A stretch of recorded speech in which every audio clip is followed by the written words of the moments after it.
In today's video, I am going to teach you how to use the meeting scheduler in Hubspot. The meeting scheduler is a simple way to let someone pick an available time on your calendar without back-and-forth emails. You will create a scheduling page set when you are available, and then share a link that others can use to book time with you. Start by opening Hubspot and looking at the navigation bar. Go to the three dots at the bottom of the menu to open more options. From that expanded list, select Sales, and then choose Meetings. This takes you to the area where Hubspot manages scheduling pages and meeting links. Once you are on the meeting screen, click Create Scheduling Page. This begins the setup process for a new meeting link. Hubspot will ask you to choose a meeting type. Select One-on-One.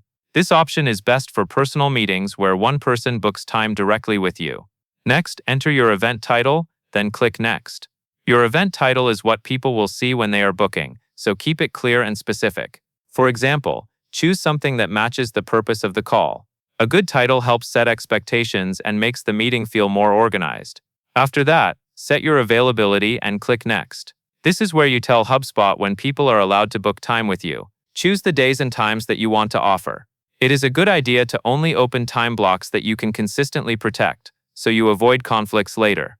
If you have meetings that you need to keep private, make sure your calendar is up to date so Hubspot can avoid double bookings. When your availability looks correct, click Finish. This saves your scheduling page and generates your booking link. Finally, click Copy Link to share. You can paste this link into an email, a message, or anywhere you want people to schedule time with you. After someone books, Hubspot will automatically capture the details and put the meeting on your calendar based on your settings. That covers everything you need to know, and that is all there is to it.